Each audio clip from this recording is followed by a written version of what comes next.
It's tradition at this point. This just has to disappear at the top of the live stream. Dun, dun, dun, dun, dun, dun, dun, dun, dun, dun, dun, dun, dun, dun. That news real. It is the news real. But my disappearing at the top of the live stream is getting better. I love it. I think it's great. Because I just popped back up. Welcome Right. to the news reel. This is we skipped a week. We weren't here last week because, just wasn't enough to talk about. Racism, COVID, But some things happened this last week, honeys. So we are back, and I'm here with my co-hosts, my regulars, Jade Rogers, historian, professor, amazing gal, and one of my good girlfriends who I tease incessantly, and I'll probably pick on her when this is over. Yeah, she will. And none other than my child that is loaned to me by Whitney Whitcomb, Nick Whitcomb, talent diva, amazing locks. Your locks are coming in. I love them. Don't you love them? I love them. I love them. And now you're getting a bang. And I cannot stand a bang is what they say now. I cannot stand the cuteness. It's a little curl. It's right here. Thank you all for being with us. I am drinking coffee today because it's hot. I'm here in Chicago. It's negative, I think the high was -7 today. So fuck you, Alaska. Because I think we were colder. And I'm wearing my pajamas to the show today because I'm tired. I'm just tired. What are you sipping on today, Jade? What's in your cup? I have some berries and juices and ginger and dark cherry tea. Nice. What about you, Nick? Water.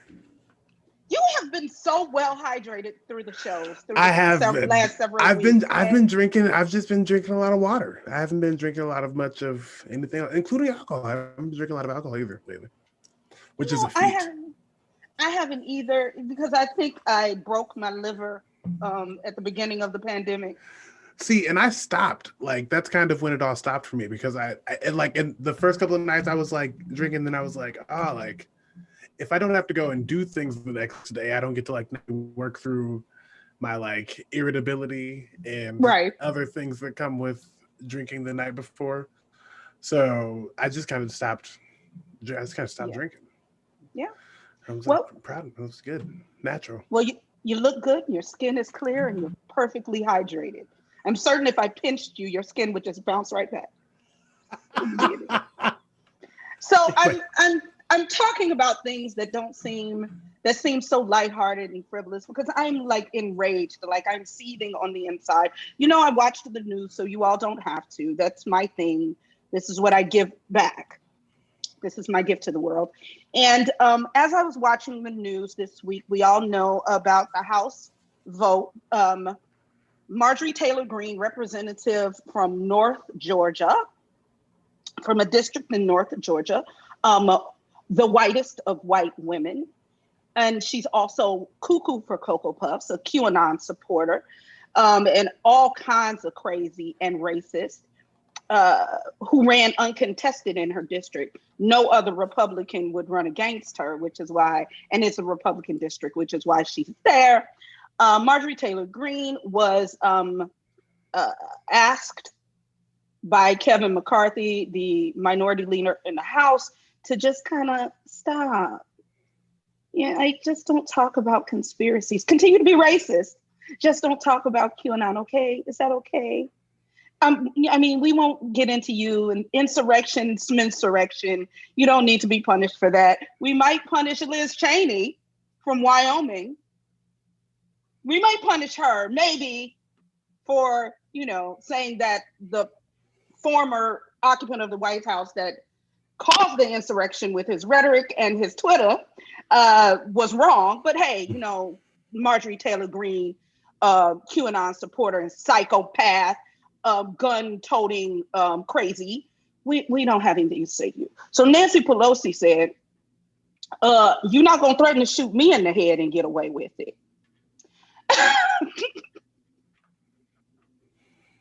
So there was a vote in the House. It was 230 to 199, with 11 Republicans crossing the aisle and every single Democrat saying that at least this broad shouldn't be on, I don't know, the Education Committee. The woman that doesn't believe that the Parkland shooting or the Sandy Hook shootings were real, and she shouldn't be on an Education Committee or any other committee. So they stripped her of her committees. In the middle of all of this wackiness, there was an interview on The View with Van Jones. And you're saying to yourself, Carla, how do these two things go together? Well, let me tie the knot, thread the needle for you. Van Jones, lover of all things white, including white women, decided to don't hang your head. I said it. Don't hang your heads, okay? Decided that he needed to bridge the gap yet again, and he got in bed with Meghan McCain, another gnat, another flea, another little creepy Republican, and they did a documentary where they focused on the 74 million rogue whites that voted for Donald John Trump, because, as Van Jones says, I'm not willing to throw away 74 million Americans without a fight. So I'm going to go listen to them. We have to stop this foolishness, and we have to listen to them and understand where they're coming from. So they talked about the documentary on The View. Some people said some things, but there are two clips that were the most interesting to me.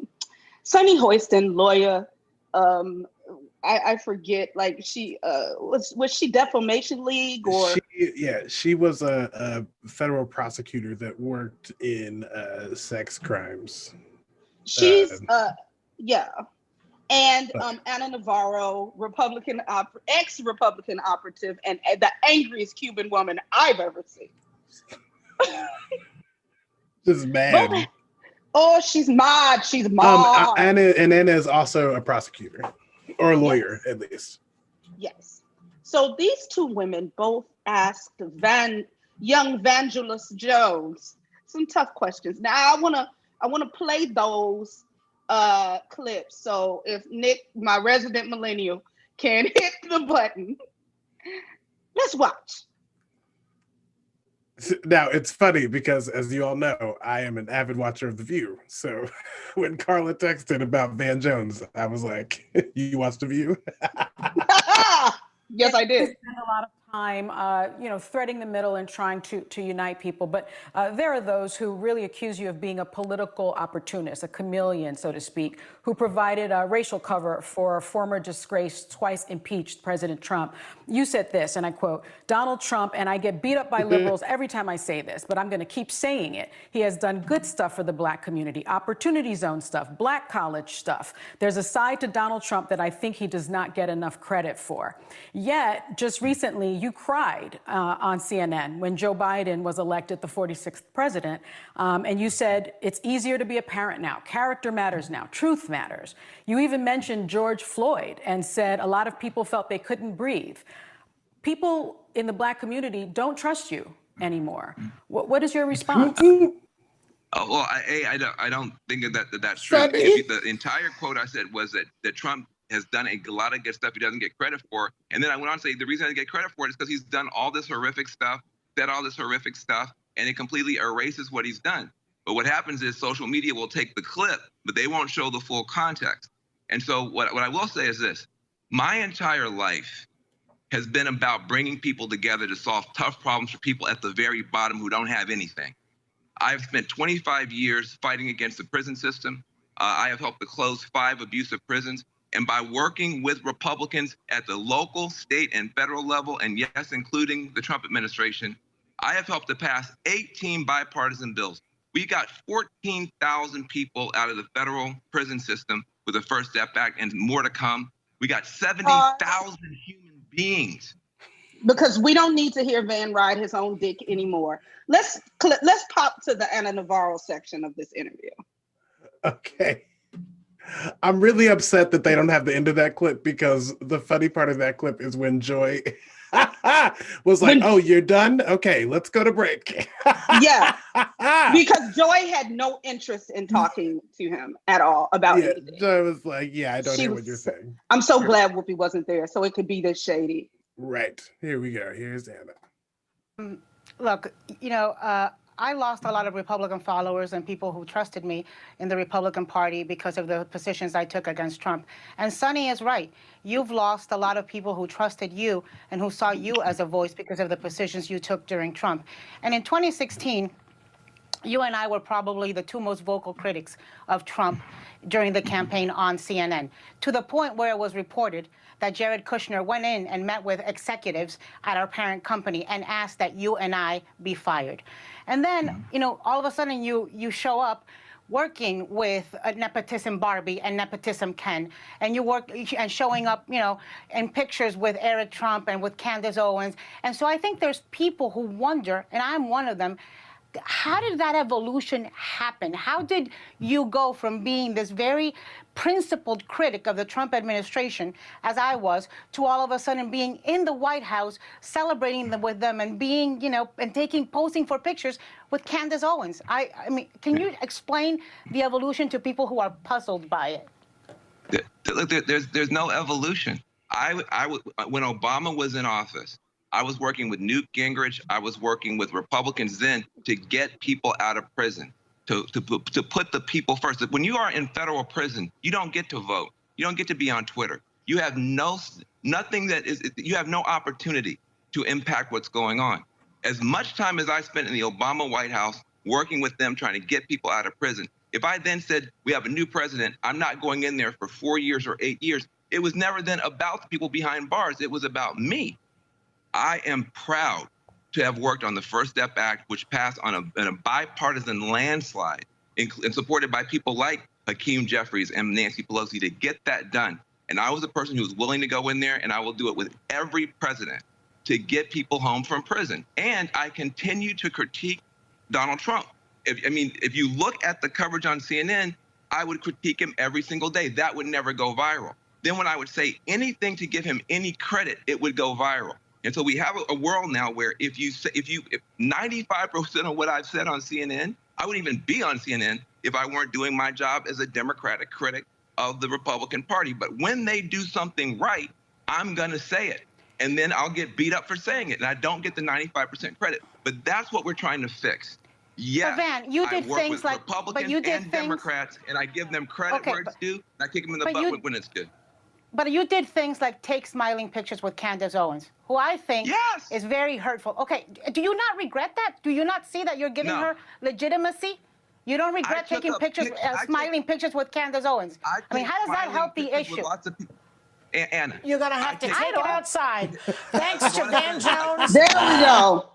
Thank you. Thank you. You're going to have to take it outside. So let's just do initial thoughts on this from my esteemed panel before I thread this needle for the people. Jade. I bet he changes that Mandela book behind him to suit whatever Zoom he's on. Yeah. I had a similar thought. Yeah. Mandela, really? That's my thought.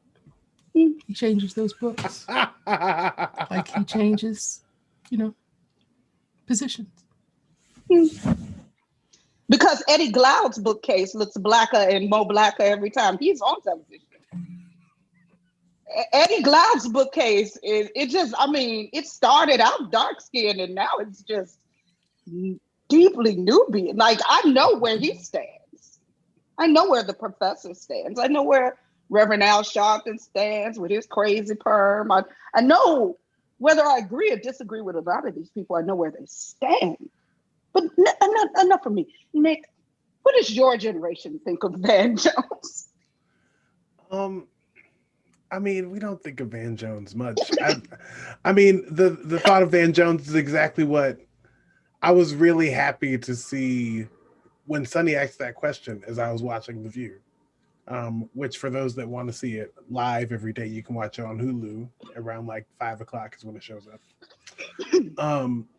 And I was like, yes, what a great question. Like, I was really hoping we weren't just going to interview him about this documentary with Meghan McCain, because that was going to be not interesting or exciting, or because there's nothing for us to talk about there. And so I was very happy when Sonny asked that question. I was like, yes, Van. There are a lot of Black people that don't trust you. They laugh at him. Everybody laughs at him. He's a joke. So, or he's a punchline, I'll say. He is a punchline. He is a punchline. He is a Black man, a white man, and Van Jones walk into a bar. Like, so that his arguments of crossing the line and I'll take a picture with anybody, because for me that says it all. I'll take a smiling picture with anyone, is what he said. As a principled Negro, I ain't smiling with no Trumps. I'm not smiling with Candace Owens. Mm-hmm. I'm not smiling. I'm not going to have a discussion with Marjorie Taylor Greene or Kevin McCarthy or Mitch McConnell about anything. Because why? Why this group of people? It's not like he said, I had this great relationship with Mitch McConnell. Or I mean with Mitt Romney. Because no matter what we say about Mitt has been consistently a never Trumper. Mitt has been consistently the type of Republican that I was raised with. He's a Reagan Republican. Yep. He's a Reagan Republican. He's been consistent. Liz Cheney, whatever, I mean, she's actually, now this is how evil we know this other mess is.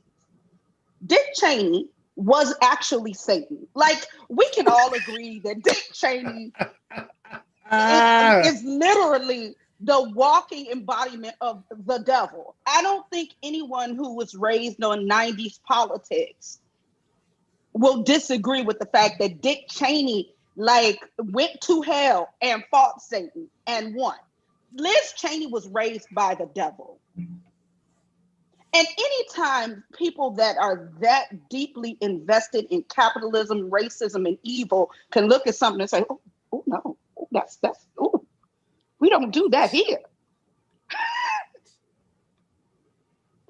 Who are we talking to? Who are we walking across the aisle? So anyway, this is why Van Van gets on my whole nerves anyway, because of the flippy and the floppy. I mean, he's a whole Gucci flip-flop. I can't with him. But here's why he's problematic.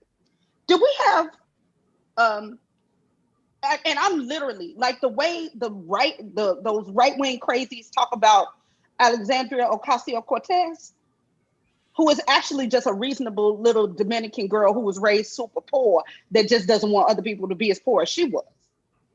A reasonable human being who's not asking for anything unreasonable. Oh, the Green New Deal is socialism. No, the Green New Deal is about, we could actually put people to work if we were dealing with the problems of the world. Like, I don't know, the fact that the planet is about to burn up and explode. It is. It's splitting in half. Like, that's not, like, I don't know when that got to be radical and crazy. I don't know when asking for the police not to just kill Black people got to be radical and crazy, but they say that's crazy. So I'm on this Marjorie Taylor Greene bitch, and I'm not gonna get off of her for 4 years because this is crazy. The fact that she still has a job is crazy. When I worked in human resources in corporate America, if somebody refused to keep their gun in their car and wanted to bring it in the office, they would have been fired that day. This is crazy.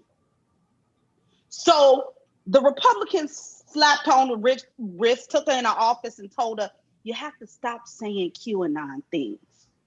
Don't say it out loud. Just keep thinking your racist, crazy conspiracies. Don't talk about Jews having lasers anymore out in public. Don't say it anymore. And we'll all help you forget that it happened and that you helped fuel the insurrection. We're going to forget about that. And the rest of the conference and 11 Republicans were like, oh, hell no. So there was a vote. Nick, did I send you the clip of Marjorie Taylor Greene? Now, this is her speech before they voted to get rid of her. Okay. The chair recognizes the gentlewoman from Georgia for 10 minutes. I never once said during my entire campaign, QAnon. I never once said any of the things that I am being accused of today during my campaign. I never said any of these things since I have been elected for Congress. These were words of the past, and these things do not represent me. They do not represent my district, and they do not represent my values. And if this Congress is to tolerate members that condone riots that have hurt American people, attacked police officers, occupied federal property, burned businesses and cities, but yet wants to condemn me and crucify me in the public square for words that I said and I regret a few years ago, then I think we are in a real big problem, a very big problem.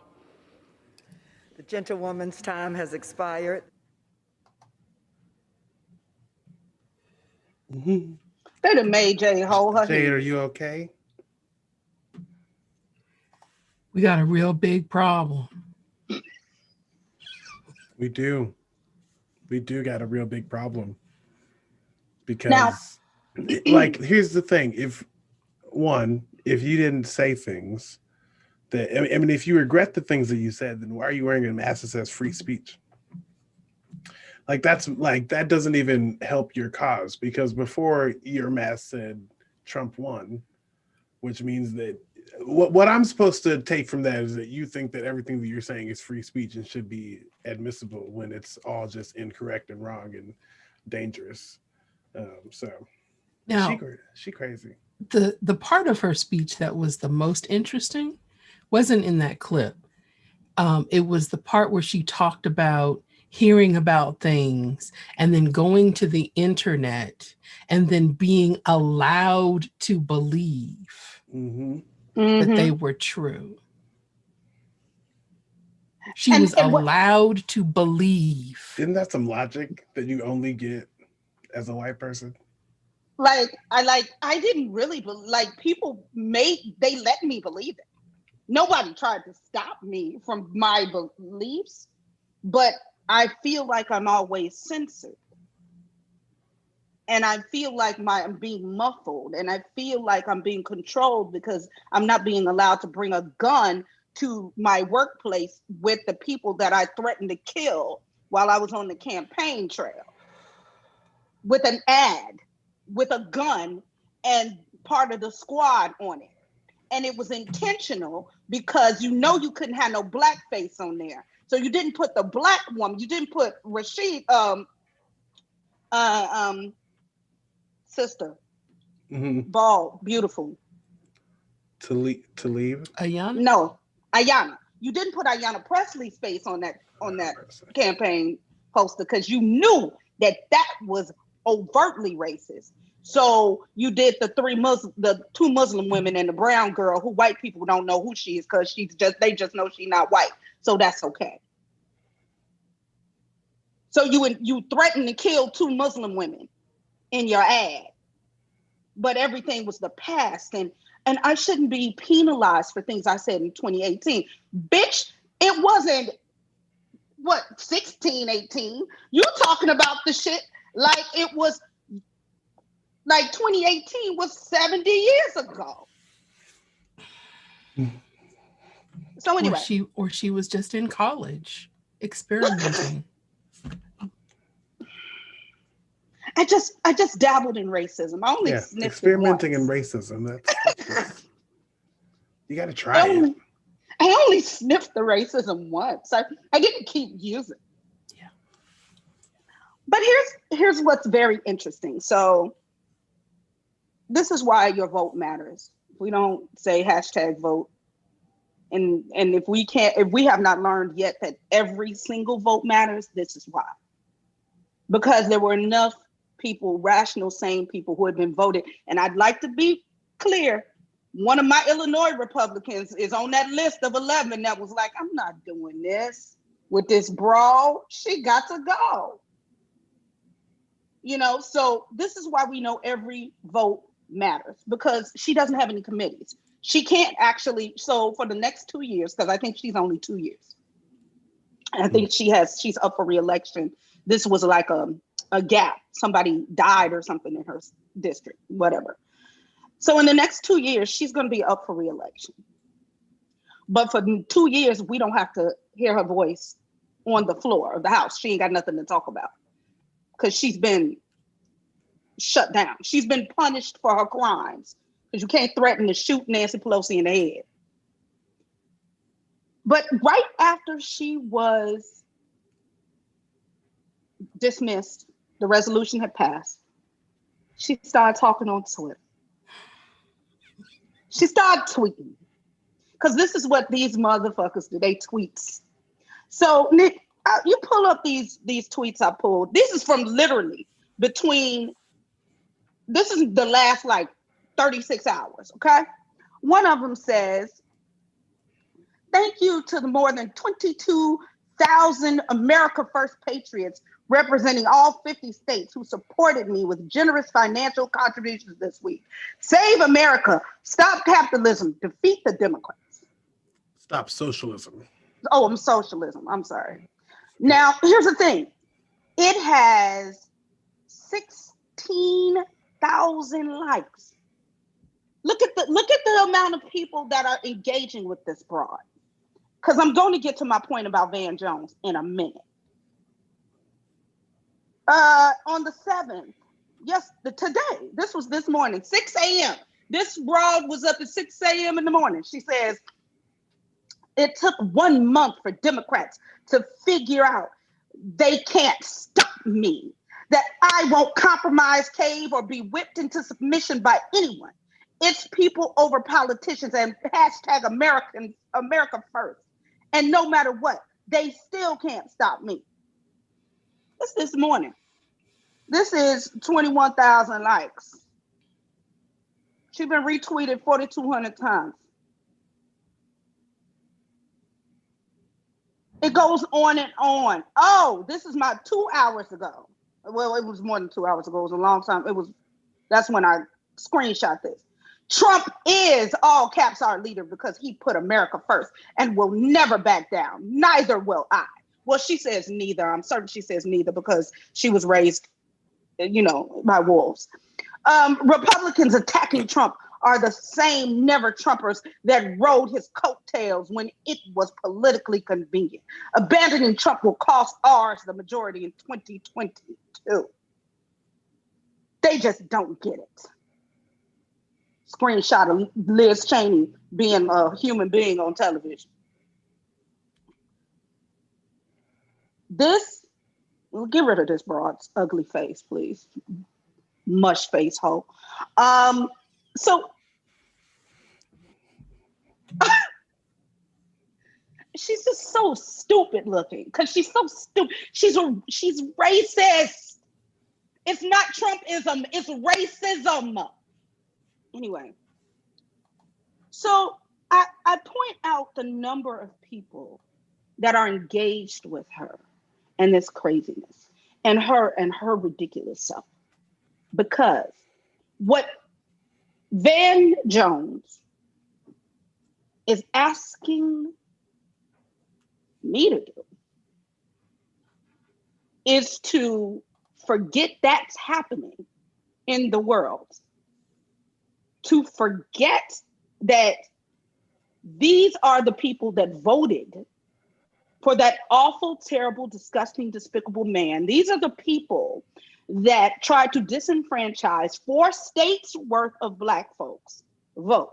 They tried to throw out the entire, because they were not targeting, I've said it before, and you can look at the statistics. They were not targeting the votes in predominantly Latino communities. They were not targeting other people of color communities. They were not targeting indigenous communities. all the 4 states they challenged were districts that were predominantly Black. And this stank mush face hoe was one of the leading voices in this foolishness. And you're asking us, Vanny, little Van, little boo boo boo, you're asking us to, well, we have to forget and we have to find out what it is. Van, if you would take your head out of some white coochie for 5 minutes and just admit you know what it is. It's racism, bruh. You don't need to sit with Meghan McCain's mush face ass and talk to that, but she's another one. Your father was human. You're a demon. There's no confusion about what it is. They are racist and misogynist and homophobic and xenophobic. It's not that they don't know. It's not that they're not aware. This is bullshit. It is 2021. When did Al Gore say he invented the internet? Al Gore invented the internet in the late 90s, according to him. According to him, yeah. So, let's just go with Al Gore saying he invented the internet in 99. Let's start with 1999.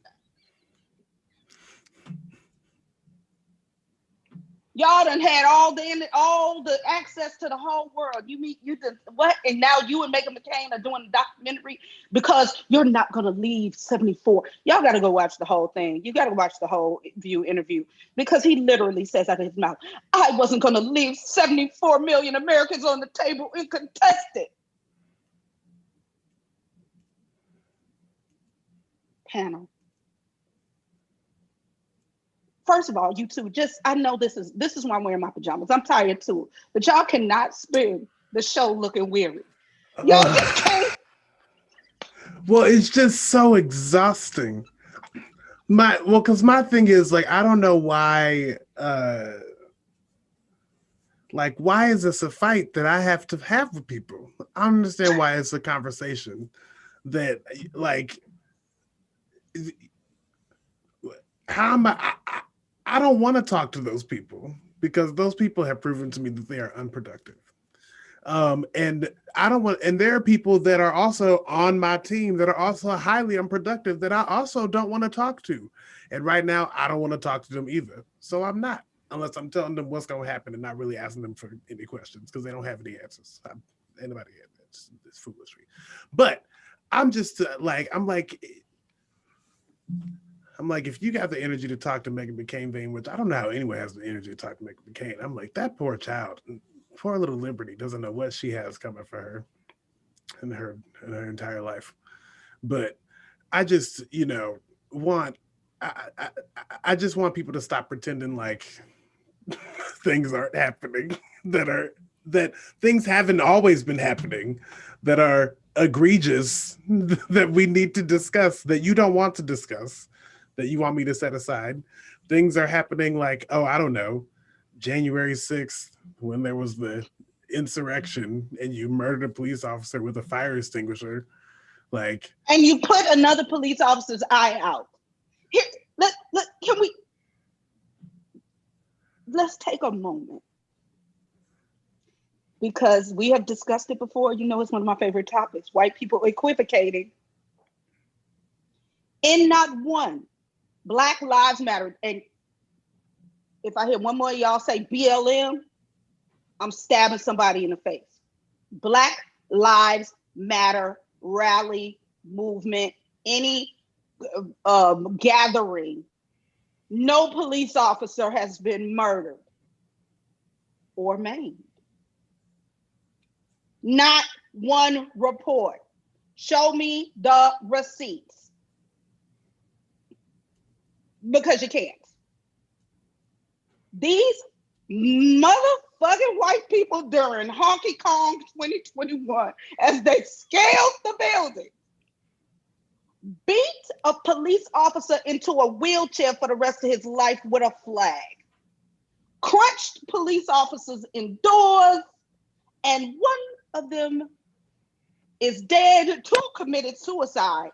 We don't even know what kind of torture or what they knew.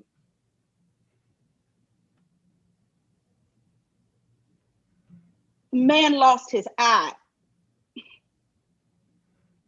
beat her eye out this man's head. Police officer. The party of law and order. Blue Lives Matter. Them folks. That's who was there.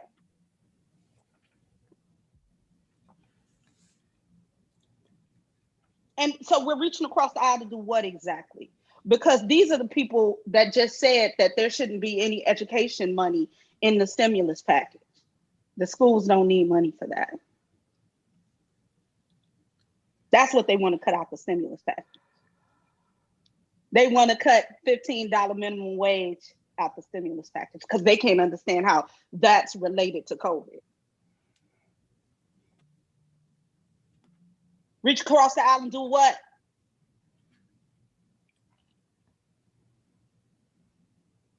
Shade your thoughts. I just get frustrated with the fact that they can be, they call themselves patriots. And we understand what patriotism is supposed to be. It's code. You're not patriotic enough. You're not white. But they're patriots. They're saving America from us. Right. Because they had 8 years under a president that was Black, and it was the worst 8 years of their lives. And now they got a Black vice president. No more. So it's okay for them to talk like that. It's okay for them to kill a police officer in the Capitol. And we're just supposed to walk away and be like, okay, we can be friends. You know where I've seen this before? After the Civil War. And did anything get resolved when they pulled those troops that were protecting formerly enslaved people and free Black people in those communities? Did everything just go back to being, okay, we can, we'll be nice now? No, they lynched those people. They burned their businesses down. They ran them out of town. They burned their churches. See, and that's, on January 7th, I don't know, one of those days, I posted on Facebook and I said that angry white mobs are white culture. Mm-hmm. The shaming of angry white mobs is something that is new for this country. And it happened for like a day. Like there was a day when people were like, this is terrible. And then they were like, but it's okay. Like, we got to figure out why. Why did they want to storm the Capitol? I think we really need to unpack what were they feeling that brought them to spend the fuel on their jets to get to the Capitol. Because I promise you, if Ossoff and Warnock had not won the day before January 5th, the day before the insurrection, there would have been no storming of the Capitol. Even if he lost, they would have still had control of the Senate and there would have been no storming of the Capitol.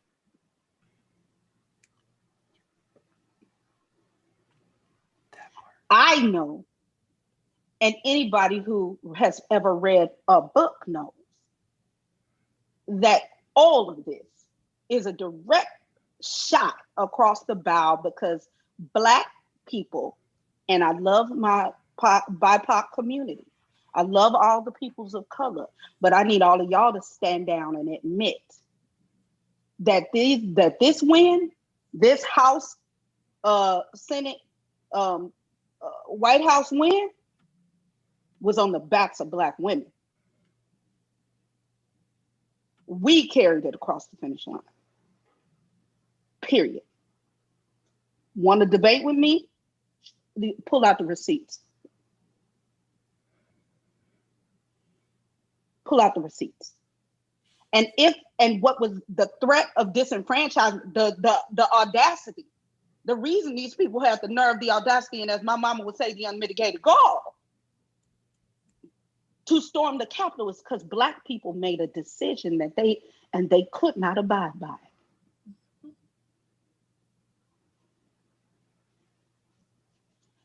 Here's something else Van Jones said in that interview. I've always tried to be fair and balanced. Do you know whose slogan that is? That's the slogan Roger Ailes came up with when he started the Fox News channel. Fair and balanced news. That too. So anytime, this is for all of y'all, anytime you hear someone say that, that too is a dog whistle. Fair and balanced news means no matter how egregious and dirty and filthy and racist I am, whatever you did needs to be pointed out, even if it's not the same, even if it's Hillary's emails. So what he threatened to and was accused of and has raped people, she had a separate server. And we need to talk about these things the same, because I cannot take responsibility for my actions, so I have to deflect. That's what fair and balanced news is, and it's racist. And if you say, and any Black person, I just try to be fair and balanced, then you really want to be oppressed and stupid. That's what you are, oppressed and stupid. Van. You said an important word, deflect. Mm-hmm. Deflect, deflect, deflect. That's what they did for 4 years. Deflect. They're still doing it. We just need peace. We just need everybody to come together. And let's talk about this. You have to point out something good. And anytime someone does something right, you should point it out. No, you know why? This is how abuses work. I take you to a steak dinner. I take you to your favorite concert. I get you roses. I give you flowers. I buy you Dom Perignon. We have a good night. And as soon as we get in the house, I'll beat your ass.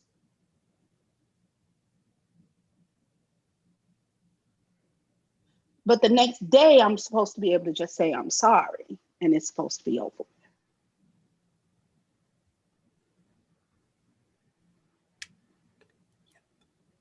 And it's ignoring. I mean, there's just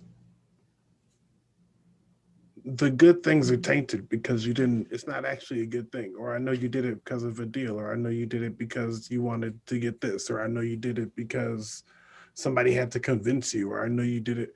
Like it's.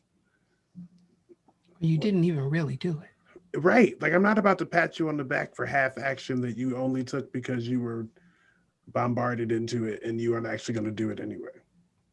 And you still racist.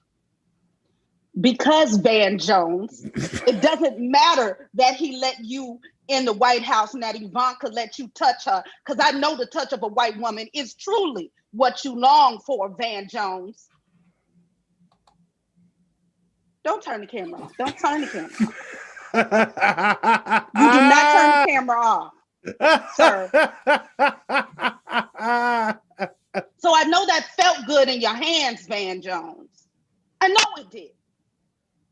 But that is not enough, because this is the man that tried to send 5 young Black and brown men to death row for a crime that none of them committed. This is the man who he and his father were sued multiple times because of their racist landlord practices. This is a man who said that all African countries were shithole countries. This is a man that said horrible things about Haiti.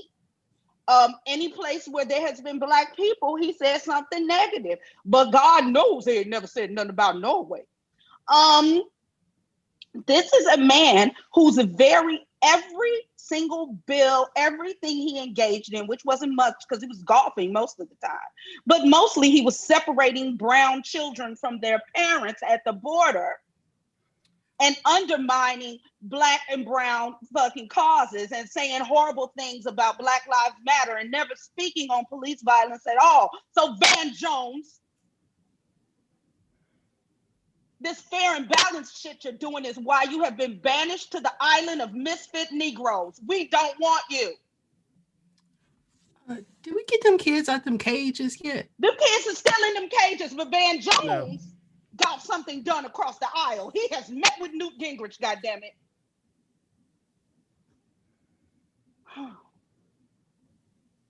Oh, my head. Listen, I was trying to tell you before, like, you can't let Van get under your skin. We know he broken. We'd have known that Van was broken the whole time. And imagine how much more frustrating it would have been had Sonny and Anna not asked the questions they asked.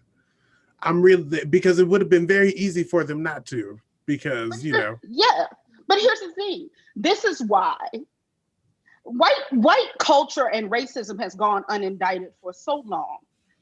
This is why it is important for people of color to be in certain positions and to be able to have this Anna, who I do not agree with her Republican conservative politics, even though she is a Cuban woman, and I do get it.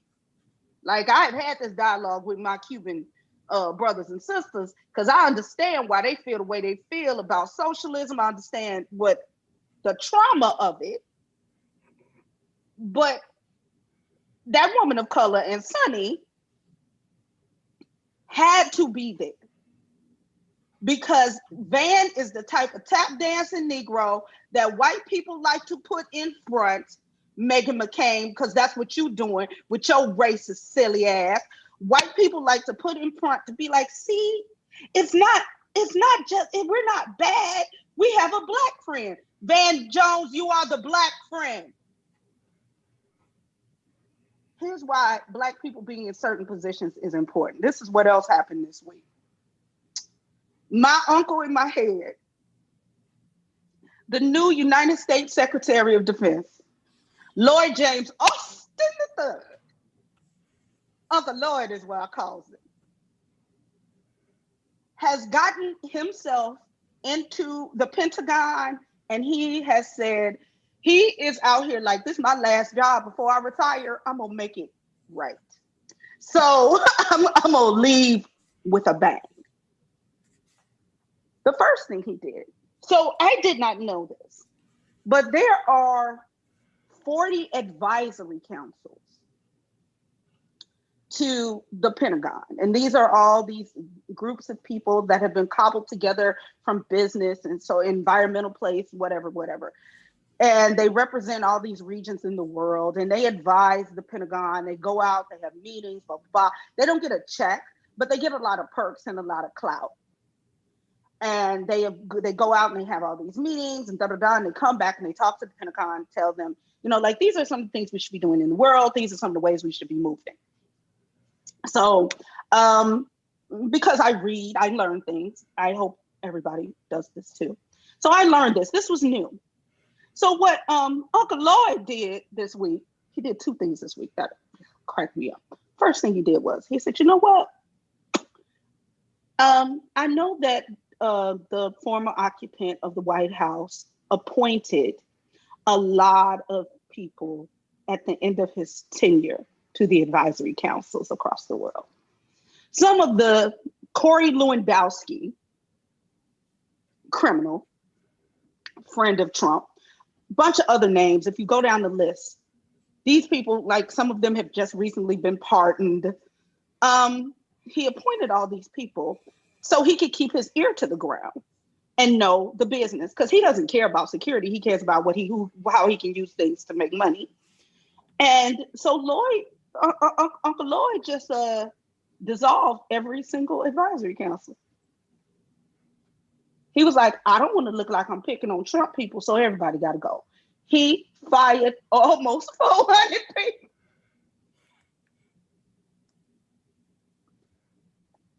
He said, I'll start over. Mm-hmm. I mean, that's what change looks like. Mm-hmm. Uncle Lloyd also, right after he made Black History, that was a history-making move. The next thing he did to celebrate making Black history, being the first Black man in this position, is he, I forget what they call, what the appropriate term is, but basically he shut down, he told all the armed forces generals that there needs to be a day where you do not do anything. There is no war. There are no war activities. There are none of the things that we do around the world. There needs to be a day where every troop is sat down and told you can't be a sheet wearing racist and be in the Army or in the Navy or in the Air Force. You at least have to have a training day of sensitivity. And here's what I said. I said, Starbucks did it. If Starbucks can do it, I'm certain that the military can too. Mm-hmm. So that was his other move. Jade, your thoughts?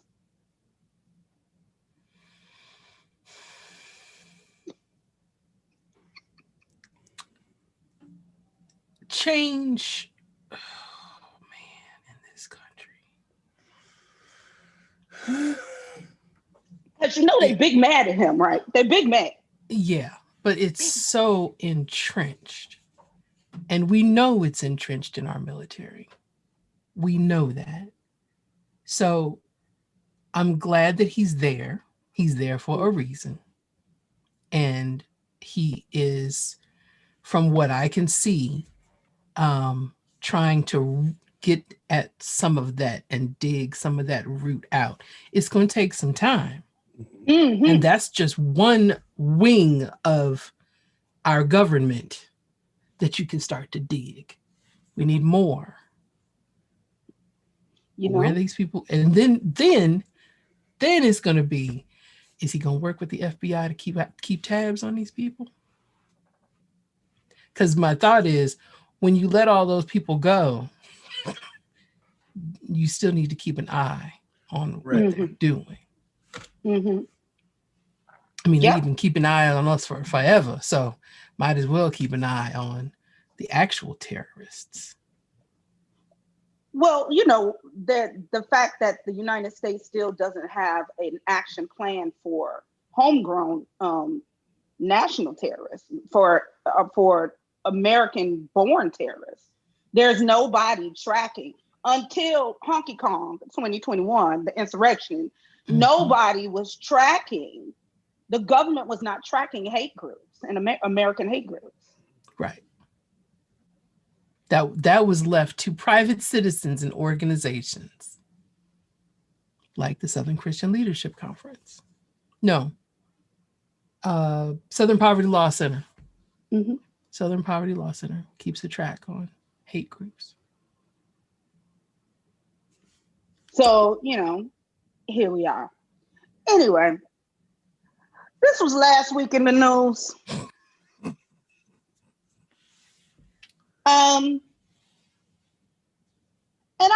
And I just want to say to the people that views me and us and we, when I get on something, I need y'all to go and understand why I'm so angry. I need you to understand why. And since this is Black History Month, you know, I usually try to talk to the whites, but now I'm talking to Black people. I don't want any more of us to end up on the island of misfit Negroes. So I want you to understand that the unity rhetoric is not useful. The fair and balanced rhetoric is not useful because we are supporting the status quo when we talk like this and when we cape for people and when we talk about saving souls of people who had 4 years. Let's all be clear.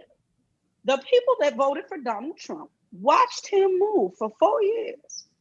They saw the babies in the cages. They saw the ban on the transgender people in the military.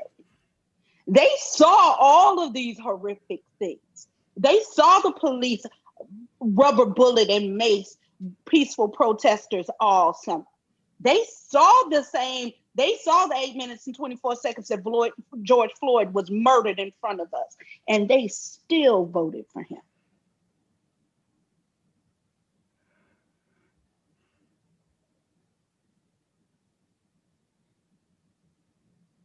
So who are we trying to save?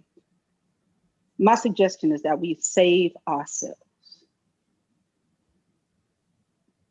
And that we reach across the couch to the people that came and voted to support what was kind of right, and that are dedicated to helping push an agenda that is fair for everyone.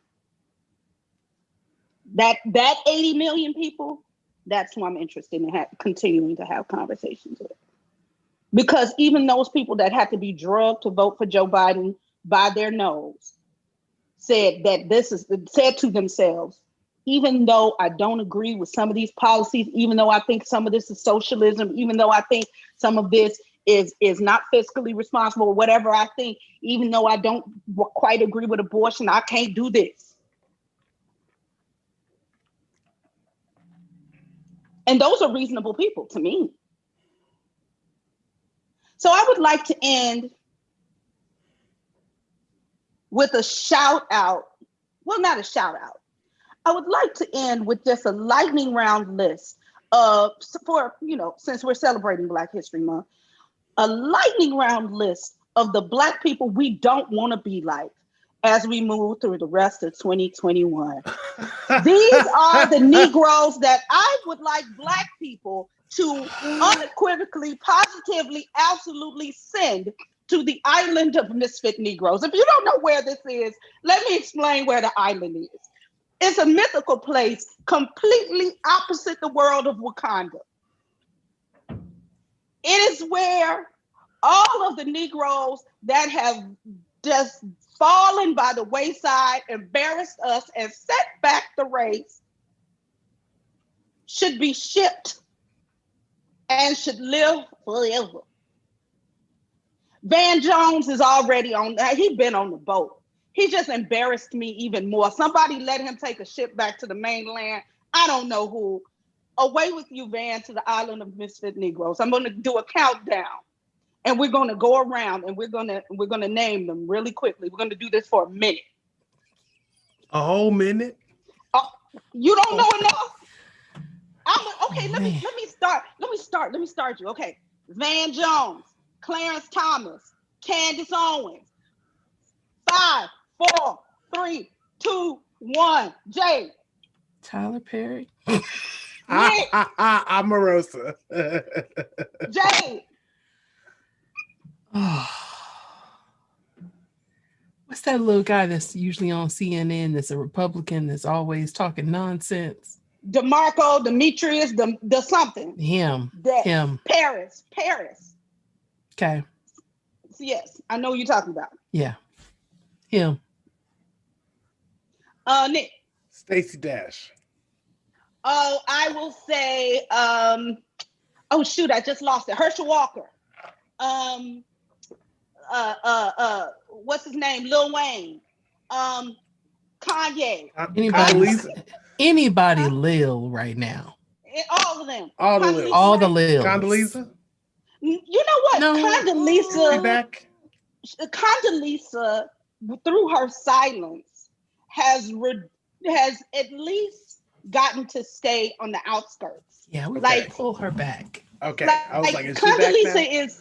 That's why I said it with the question mark, because I was like, I feel like she's been her and what's his bucket, the other dude. What's his name? Something happened with W, and he's gotten in the good graces. Well, because of Michelle. Yeah. And so it causes a second glance at Condoleezza. And did we ever throw Colin Powell away? We never threw Colin away. You know why we didn't throw Colin away? Because Colin left the Bush administration over the China shit. He left before 9/11, before all. He was like, I'm not doing. He said, this feels wrong to me. And then he was one of the first Republicans to jump on the Barack Obama bandwagon. He also, is he a Republican still? Because during this past administration, I remember he said, I can't do this anymore. I think he's gone formally. I think he's one of the formal that he has left. Who else just needs to go? Any black pastor that sat at Trump with Trump, like literally, like I'm dead ass. If you black American Negroes cannot understand why I cannot support you sitting at the table with a whole Klansman. Does that include Ice Cube and Steve Harvey? Oh, Lips been gone. I threw Steve Harvey away when his think like a man shit. I threw him away on some whole nother listen, I'm poor and black living in Chicago. I ain't got his money. So whatever. So I'm certain he don't care what my black ass think, because according to Steve Harvey, anybody that criticizes him is just a hater and don't know his heart. Except all of his advice of, I'm on something else. No, we talking about politics. I'm not getting on I'm not dealing with the misogyny. But Steve Harvey, Ice Cube is another, but I just thought Jennifer Holliday, I threw her away. Chrisette Michelle, gone, garbage. Island of Misfit Negroes, go. Because all of this conversation about, but I didn't know it was a problem. I didn't understand. Girl, bye. All of you, bye. So that's it for today. Thank you so much. Please, Nick, what do they need to do to follow us and be around and listen to me, bitch? Go here. Oh, shit, I hate. Click below to subscribe. Come listen to our channel. Come hang out with us occasionally. All right. Thank you all so much. This was dope. Thank you, Jade. Thank you, Nick. And we will see you again. And I will continue to watch the news, my news links, so you don't have to. Have a good one.